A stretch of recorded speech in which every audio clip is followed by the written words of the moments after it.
I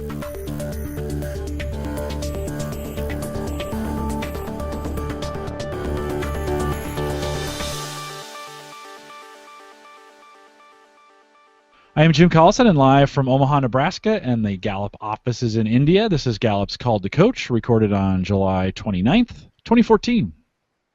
Call to Coach is a resource for those who want to help others discover and use their strengths. We have Gallup experts and independent strengths coaches share tactics, insights, and strategies to help coaches maximize the talent of individuals, teams, and organizations around the world.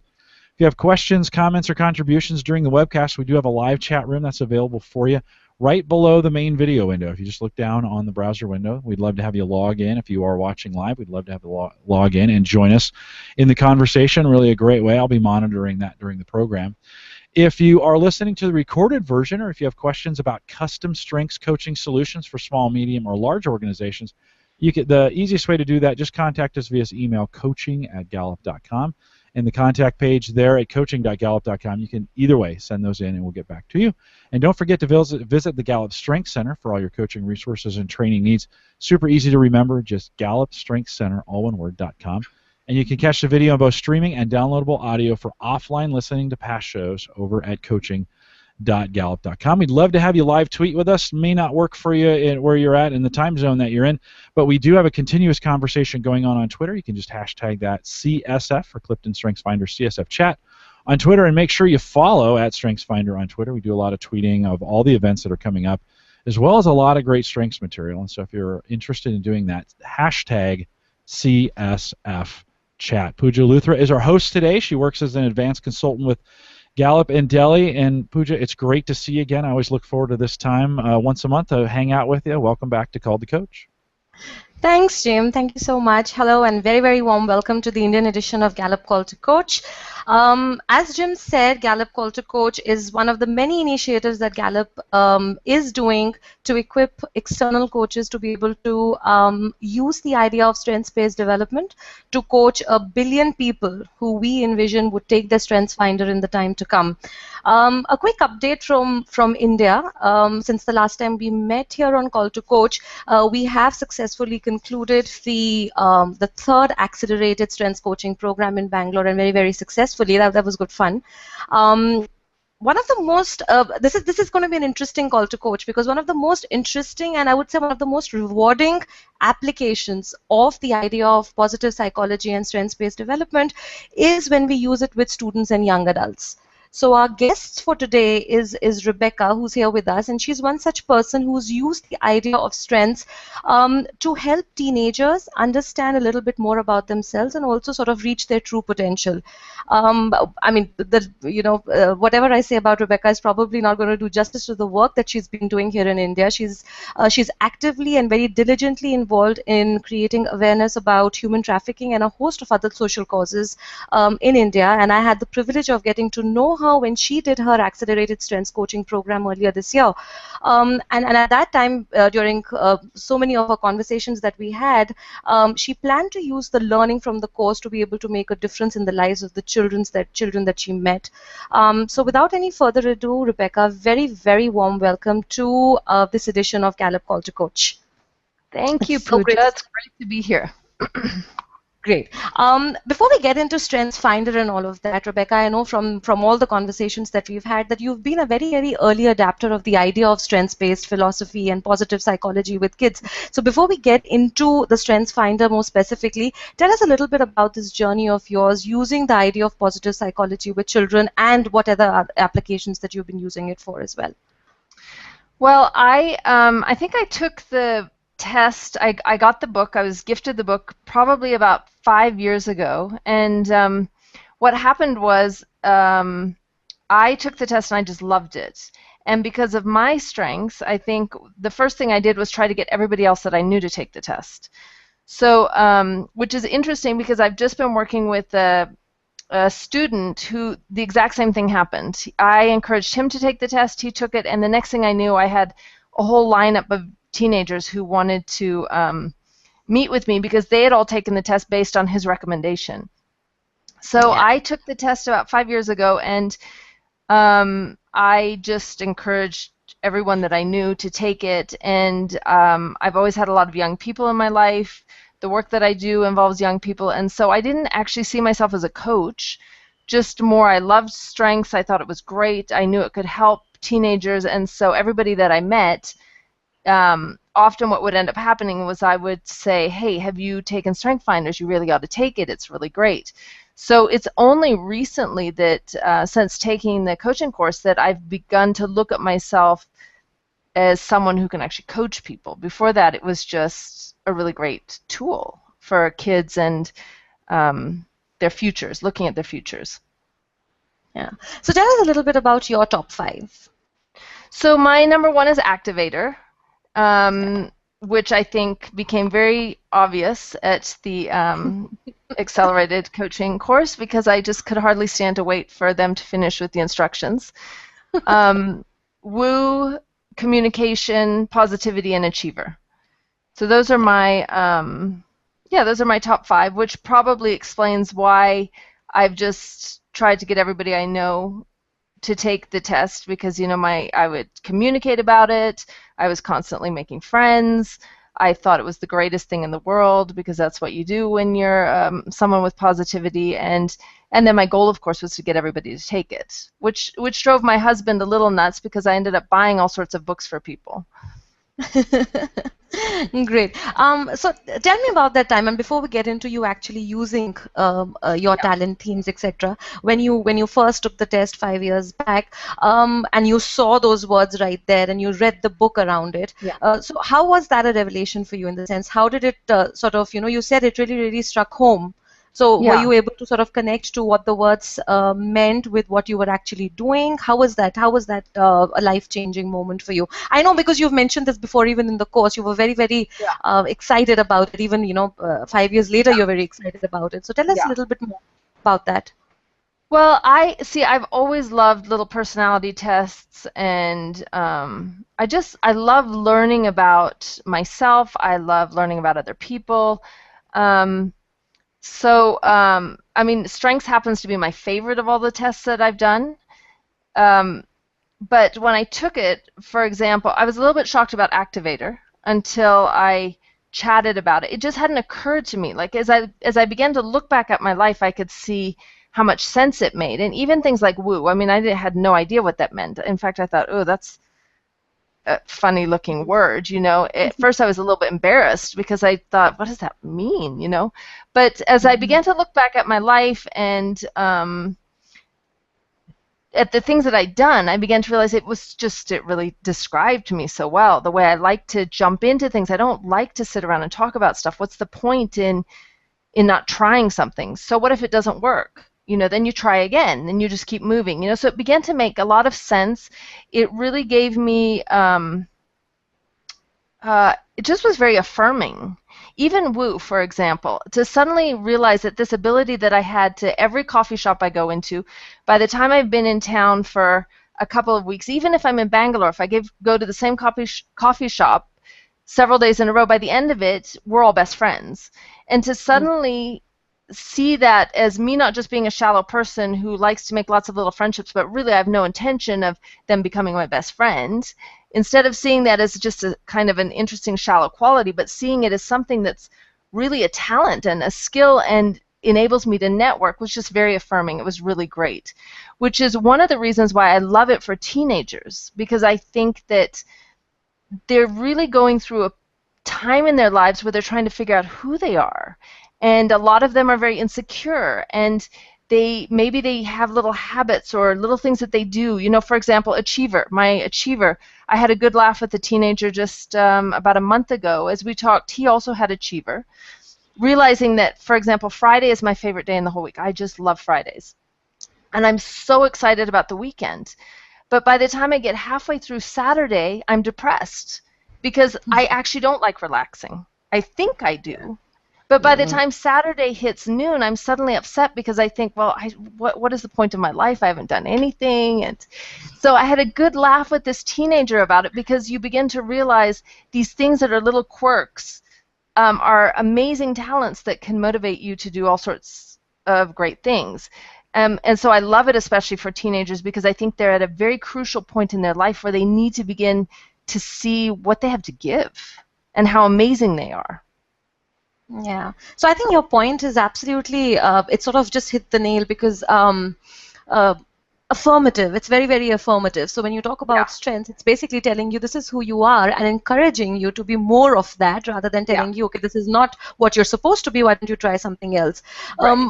Do you recall? I mean, you've mentioned a couple of examples, but do you recall any interaction with any teenager, any young adult, where this sort of made a difference to what they were going through in terms of a challenge or a goal or an objective? Anything that you'd like to share with the listeners today? Well, I want to say a couple of things. First of all, I listened to your interview with Harsh, and both of you were talking at the end about how here in Asia, perhaps it takes a little more nudging and probing when it comes to questions.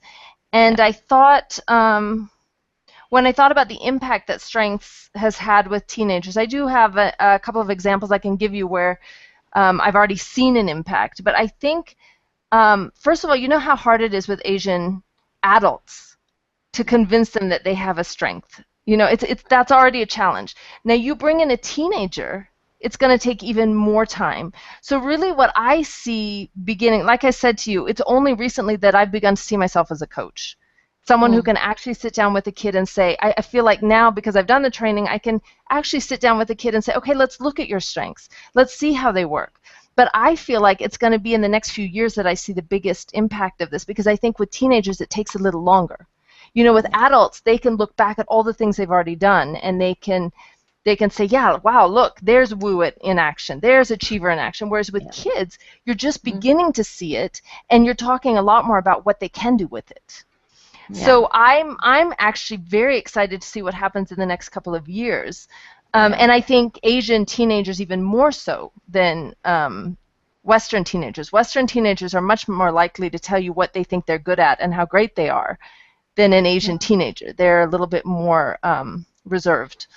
I did, though, it's interesting, I did 5 years ago when I did my strengths test, there was a group of kids that I was quite involved with for some reason. They all came out over to my house one day, and I had bought them all a copy of the book. So one by one they went in, and you know how the internet is here. They all had to take turns, and it was a little slow, but they went in and they did their strengths test. And it's interesting because now 5 years later, one of these girls, she graduated out that year. She came back this last year to help out at the school that my kids are studying in as a guest. She was there for 6 months. And when she came back, she had just finished her undergrad in biology. She had thought about going into medicine. Interestingly enough, she had put her strengths in her application for medical school to show why she thought she would be good at this, which I found amazing that she was using it.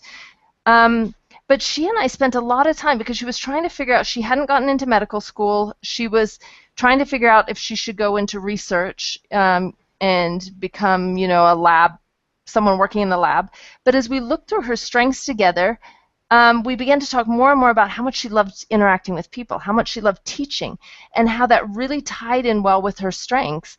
And so she's actually, after quite a lot of chatting, talking to her parents, looking over her strengths, she's decided to pursue a master's in teaching. Okay. Which, when you look at her strengths, it just fits so well with who she is, and it fits so well with what she's done. But to me, it was just so encouraging to see how that one interaction 5 years ago where we sat around and chatted about her strengths had just followed her over the last 5 years and has really made a big impact on who she is now. Yeah. And the other funny thing is all the other kids who took the test at the same time, I've been in touch with them recently, and they all know exactly where their book is.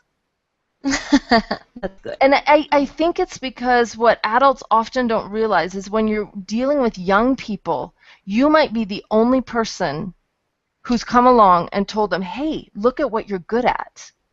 And that matters. That makes all the difference in the world. They remember where the book is because it was one time in their life when someone came along and said, wow, look at these 5 things. Look how much you can do with your life. Yeah. So I have a question around that, Rebecca, and I'm sure you've had an experience around that as well, that when you're coaching, now that you're starting to coach, when you're talking or interacting with these teenagers, of course, there's their influence or whatever decisions that they take, especially in an Indian context, comes not only from what they think, but comes a lot from the family, from the teachers, from the principals, and there's an entire ecosystem involved, and the decision, whatever they take in terms of a career, is very, very collective by that logic. Yes. So how do you think we can overcome that? I mean, do you think that going forward, when we interact with kids, teenagers, what role do you think we as coaches need to play to be able to make sure that that ecosystem is something that supports them even after we are gone? Yeah. I have two thoughts about that. First of all, I really have encouraged anyone I talk to that works with Gallup to really consider, as we move forward with teenagers, trying to pull in the families, not just the kids. Because if you convince a kid, for example, that they are great at communication and they love writing, but their parents have decided that they're going to study engineering, it's great that you've encouraged the kid and maybe the kid can use that, but what we really want to do is be encouraging the parents to look at what strengths their kids actually have and push them along that way. So I think it'd be great if we can somehow pull in the whole families, give the kids buy a book and they get a free one for their mom or something like that. I think we need to figure out how to work with the families because you're right, family is so important.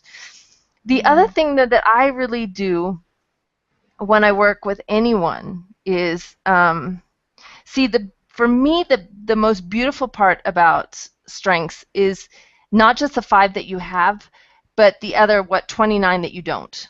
Okay, so I think my goal when I work with teenagers is not just to help them see what they're good at, but to help them begin to look at other people and see, wow, that person has something that I'm not so good at, and I want to work with them.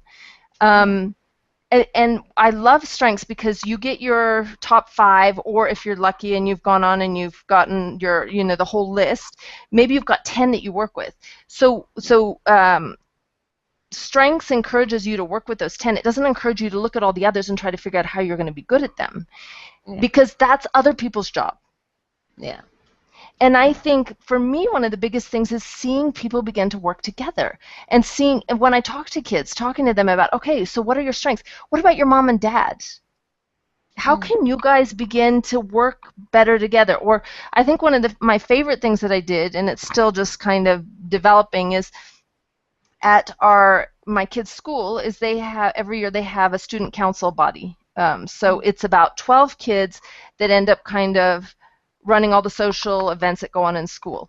And the boy who was voted in as the president is a great friend of mine, and his parents are great friends of mine, and they love strengths. And so he had done his strengths test with me just in the last couple of months. But what one of my favorite things was that he and I spent a lot of time talking about, as he was trying to win the spot of president, so he was up for election. He and I spent a lot of time talking because I said, listen, you have certain strengths, but some of the other people running against you have strengths that you need. You need those people on your team. And so what you're going to want to do is, the best way for you to win is to get in there, spend time with those people, and say, hey, I want you on my team. I want you to work with me. They ended up doing the elections. He won, hands down. But when they walked out of the principal's office, I got a text message from the principal saying they walked out and they had a banner. So all the people who've won and all the people who've lost come out together. They had a banner that said something like "Together." Yeah. And I looked at it, and even though I didn't totally get credit for it, although I think the principal was suspicious, I knew it was from the conversations about strengths and how we need to learn to work together. And I think if you can work with kids and say it's not a competition, it's not about you against your parents, it's not about you against your granny, it's not about you against your friends, it's how do we use our strengths to make things better for everyone. I think that's why God created us this way. Yeah. We don't have it all. I think absolutely. That's it. I think as strengths coaches for young adults, it's more like a life learning almost, what you just said, that it's not about I need to be good at everything, which is probably most of us what we've grown up with, that you need to be good at everything and then figure out what you want to do. It's sort of, encouraging them right from the start that this is what you're good at and this is what you may want to do. So on those thoughts, Rebecca, another thing that just crossed my mind is, of course, one is the parents, because that's where the child would acquire most of the values, most of what he likes to do, etc. from. How about education? I mean, you're based out of south of India, where there's so many schools, and you know you have 4 kids going to school as well. What is your take on the role of the educators there, the principals, the teachers? How is it that they can use the idea of strengths-based development or positive psychology to be able to help students, sort of do better? Or enjoy the process of learning, as opposed to what traditionally we've been doing. Is there any role that they can play in this whole thing? Yeah, definitely. I mean, I think kids, just even one interaction with a kid where you look over their strengths with them and you say, wow, look at this. Even that one interaction can just make a huge difference for the rest of their lives.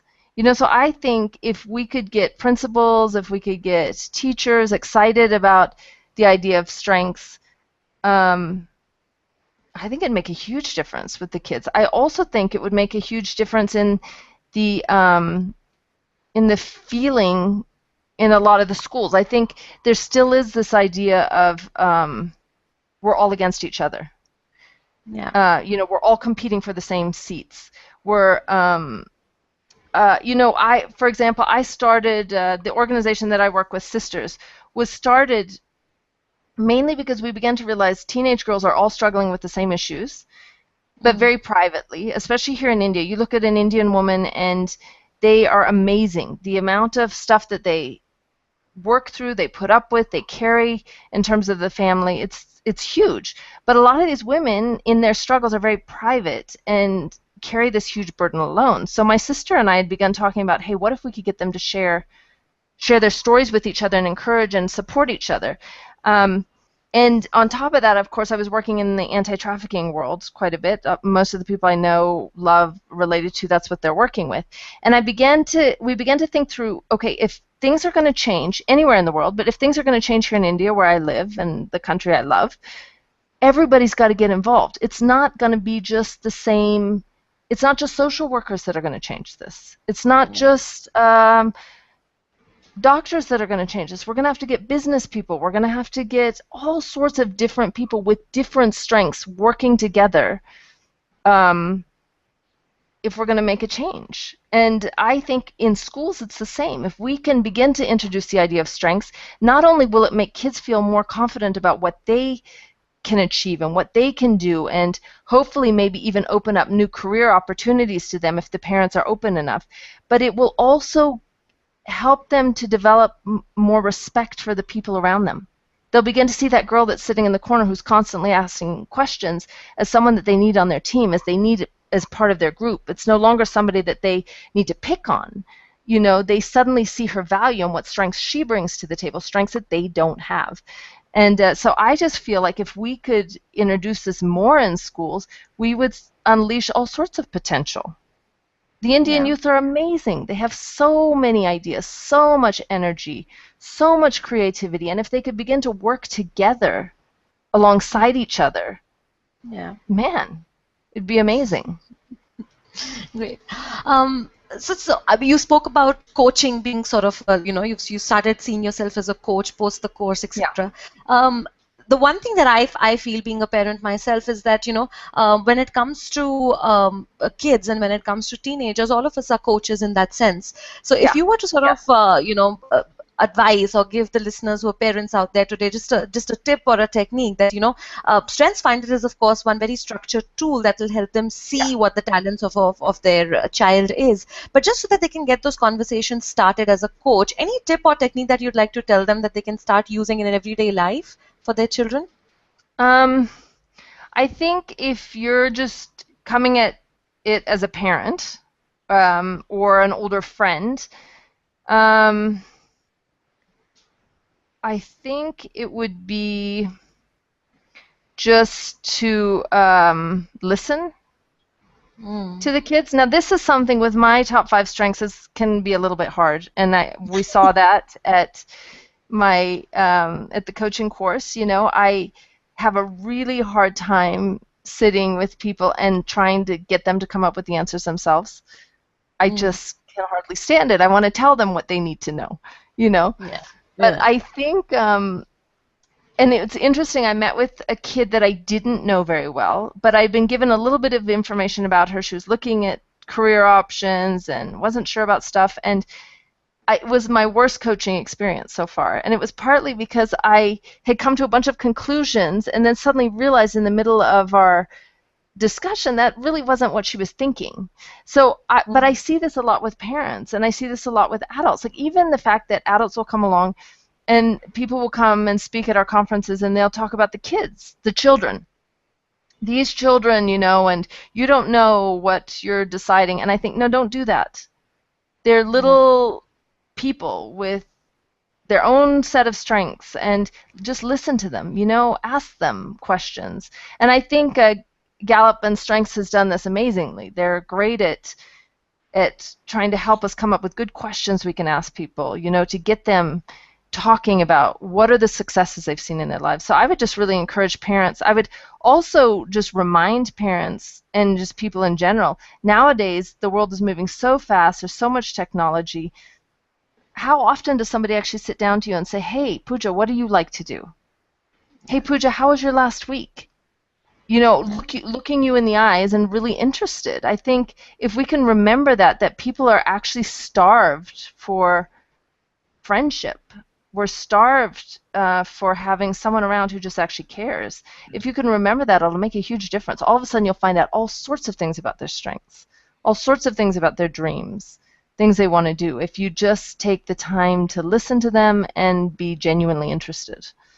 Absolutely. Rebecca, I think you make... Yeah, go ahead, Jim. I'm sorry, Pooja. Let me jump in there real quick because we were talking about this kind of in the pre-show with the technology that we have today. Yeah. Those connections are so much more easier to do and to have both verbally and visually, and you can see and read body language. You can make connections with people. They don't have to be next door anymore. They don't have to be in the same town. They can be different states. I mean, I'm in Nebraska, and you guys are in India. We're having a conversation. Not like this used to be crazy, and it's not. So there's this great opportunity to connect with people now in that way and have these conversations to encourage them in that. Many of the contacts I have now, not even in Omaha. They're not even in the city that I live in. And so let me encourage people to reach out and make that connection to have those conversations that you're talking about. Yes. Yeah. Absolutely.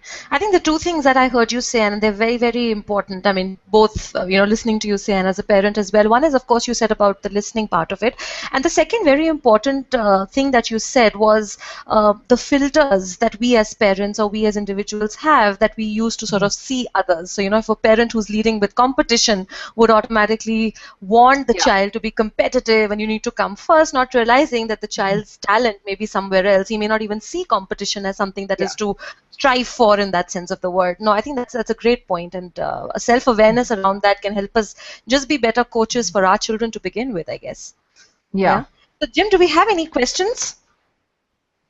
Yeah, we do. Before I get to those, Rebecca, though, I want to be. It's tough, though. I think as a parent, not to. I mean, I'm a parent of 5, and I want my children to be successful, and I want to guide them, right? I want to push them down those paths, and yet.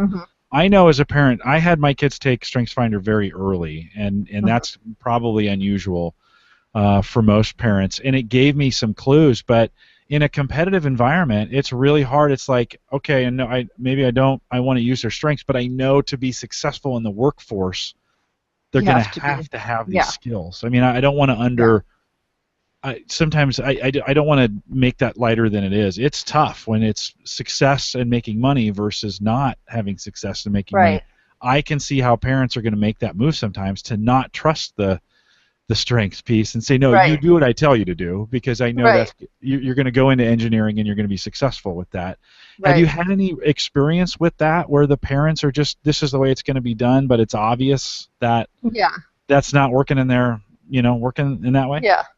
Well, it's funny because so the conferences that I run, I see so much change happening. All over the world, but here where I have most experiences here in Uti in India, I think, okay, back to my strengths. My number 12 is connectedness, which I hadn't registered actually until I got a coaching call that was apparently part of my package of becoming a coach. I got a post-coaching call, which, me being me, I didn't even remember. I didn't even know it was going to happen.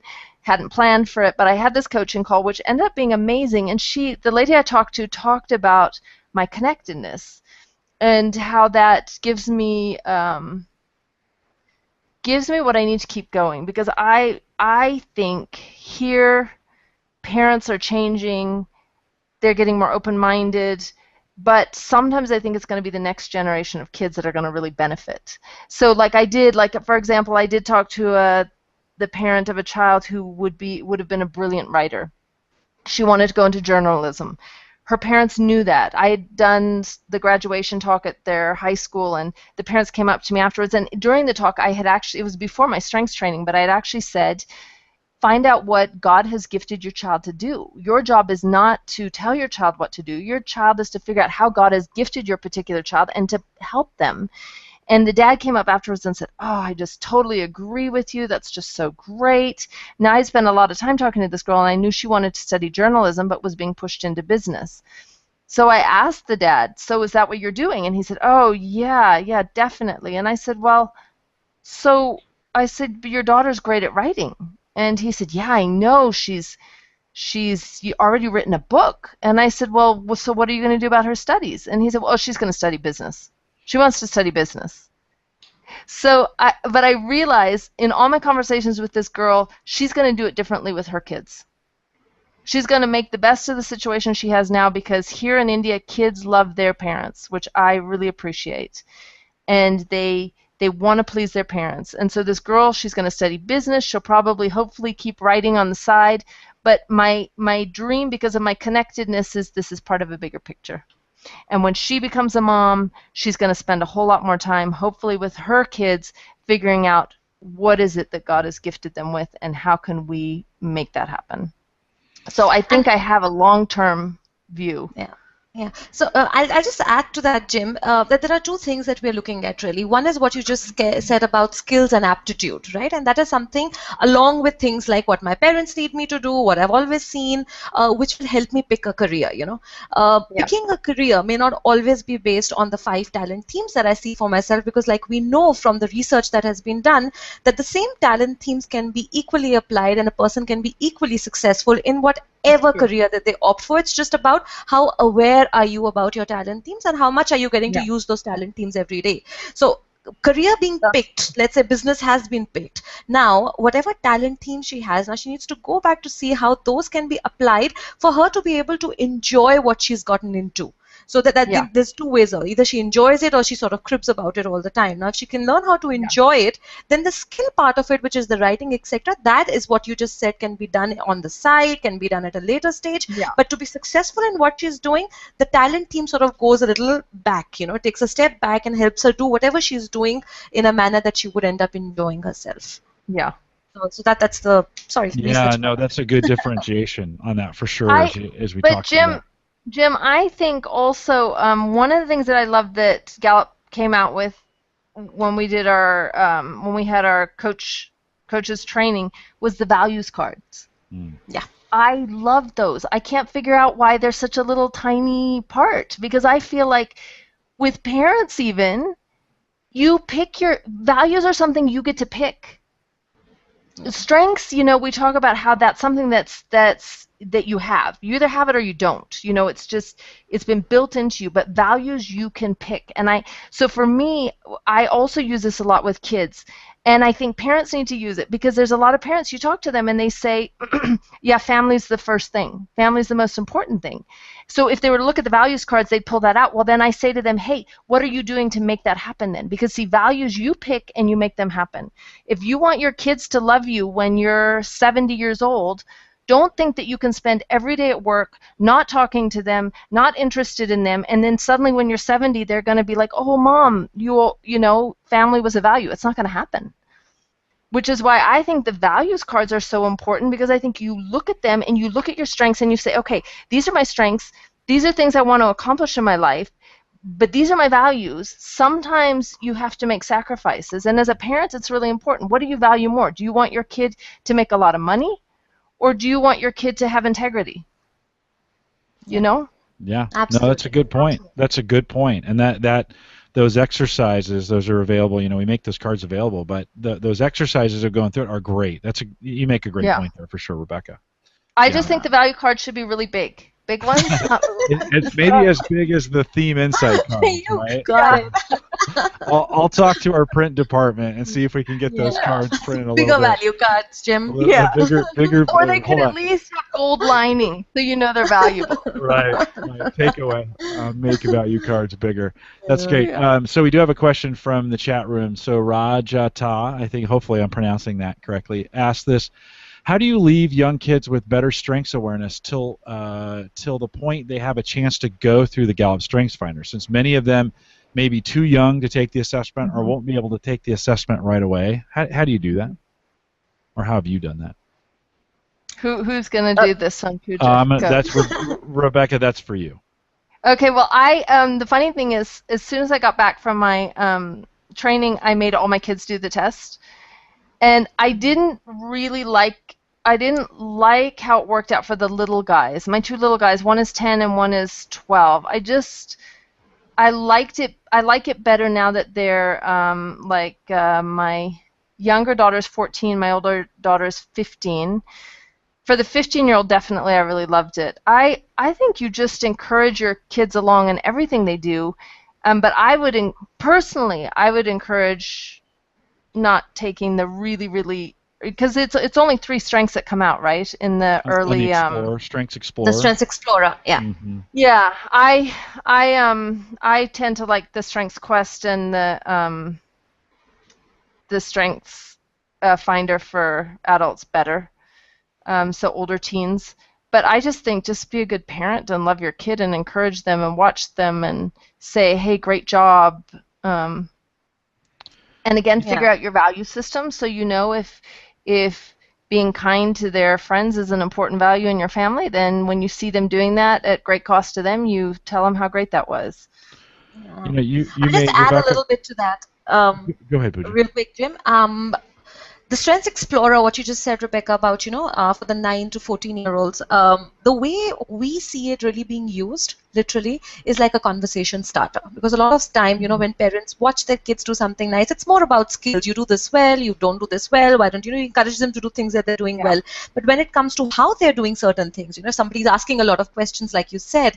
Now here is a kid who's high input and likes to ask a lot of questions. So just getting a conversation around that started. And again, what you said right at the beginning, the affirmations that start coming in.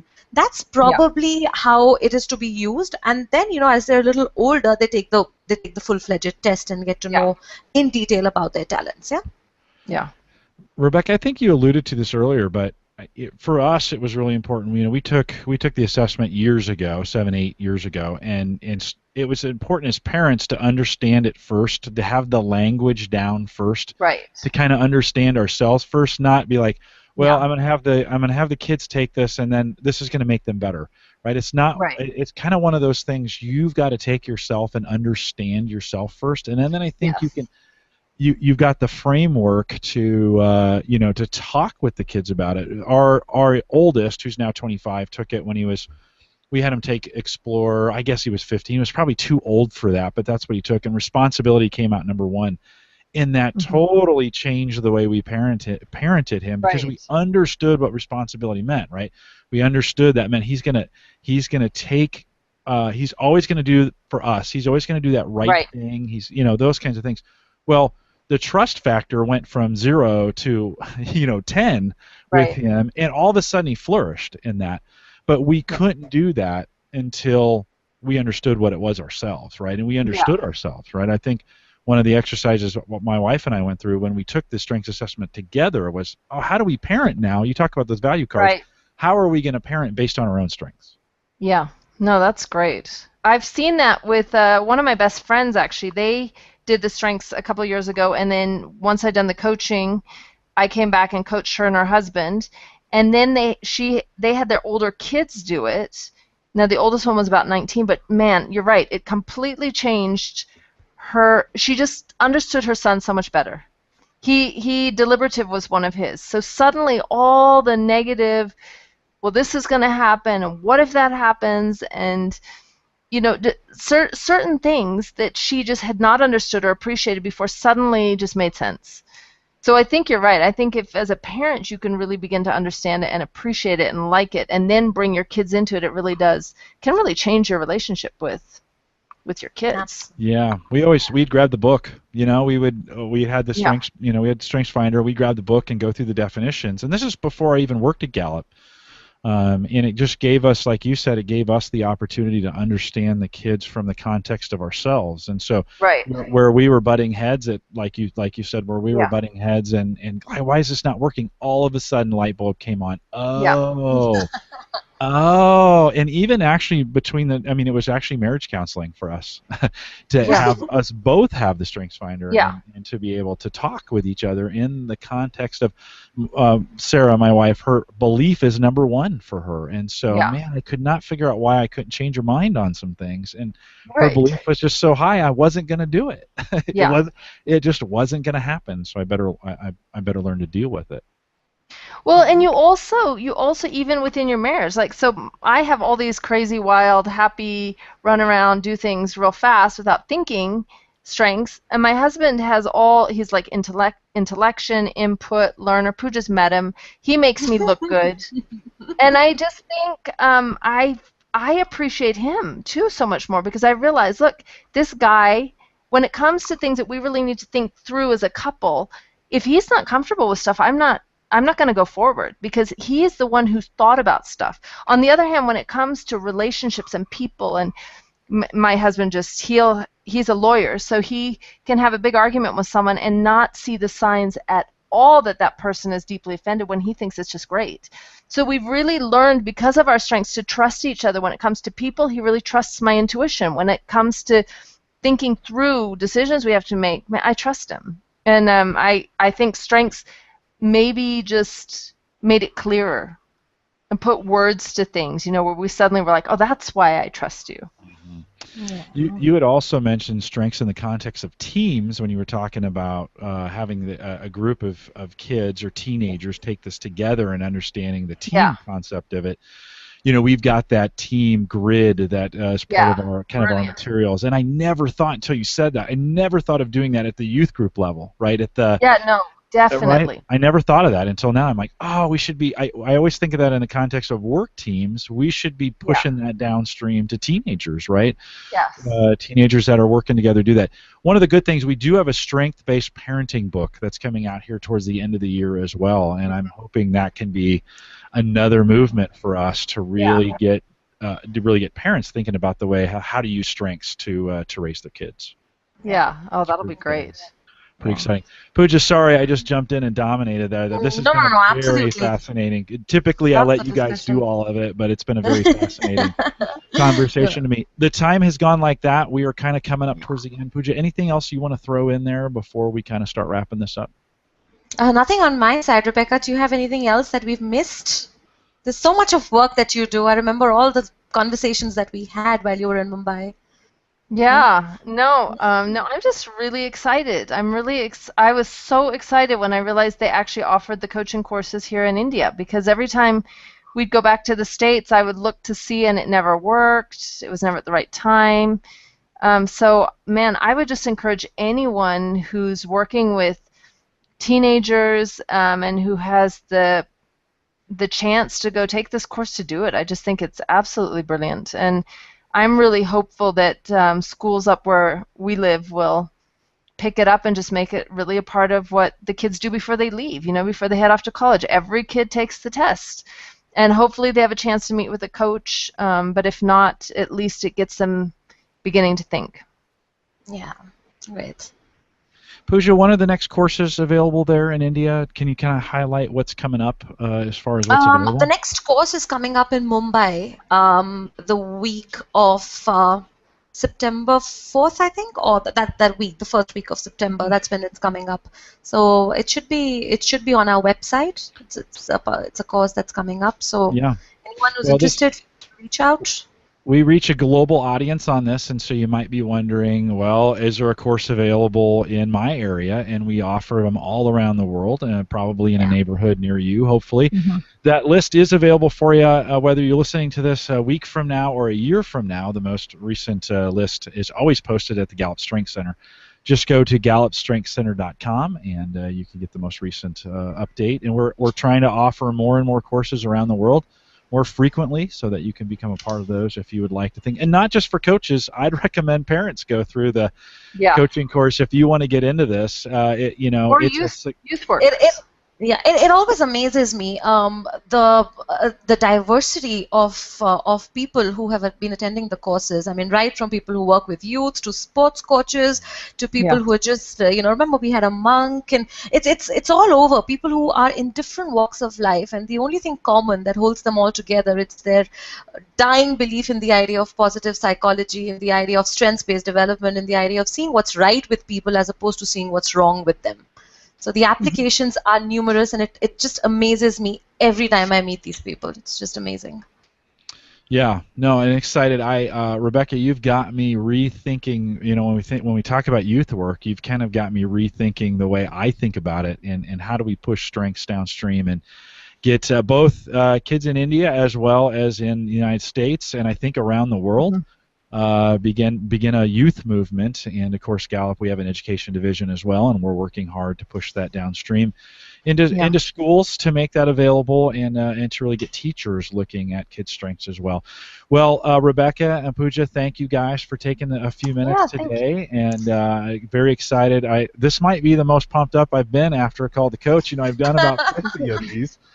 And you just triggered something in me as we were talking about this today, and I'm we raised our kids with strengths, and super important. I've watched my kids flourish because of that. I mean, they have really they've really grown up, and we've really given them kind of a tool set. And so, as you were talking about that, we have some college students from India on campus in Omaha for summer internships, and we've been working with them with strengths for the first time. And so when you say they're going to take that back and they're going to parent with it, all of a sudden I realized, oh my gosh, we've influenced another parent, right, a future parent to begin to do that. So that's a pretty cool mission for me. Well, thanks guys for doing that. I'll remind you, I already mentioned the Gallup Strength Center, so if you want to head out for all your coaching resources and strengths enthusiast needs, there's a lot of information. If maybe you don't think you're a coach, but if you've got questions or comments, things that you have questions for us around strengths, and we call those just strengths enthusiasts, you can send us an email, coaching@gallup.com. You can also catch the recorded audio and video of this show and past ones. We've got a ton for you as well, both Facebook and YouTube. All those links are on our coach's blog, coaching.gallup.com. We'll be doing this again in India next month, but we've got these going all around the world throughout the month that we do, including Theme Thursday, which is a program we do if you want to dive into the individual themes. Every other Thursday we do 2 a month. Kurt Liesfeld, myself, and a guest. We dive in. Again, all those resources are free and available for you. We like it. Thanks, guys, and with that, we'll say good night.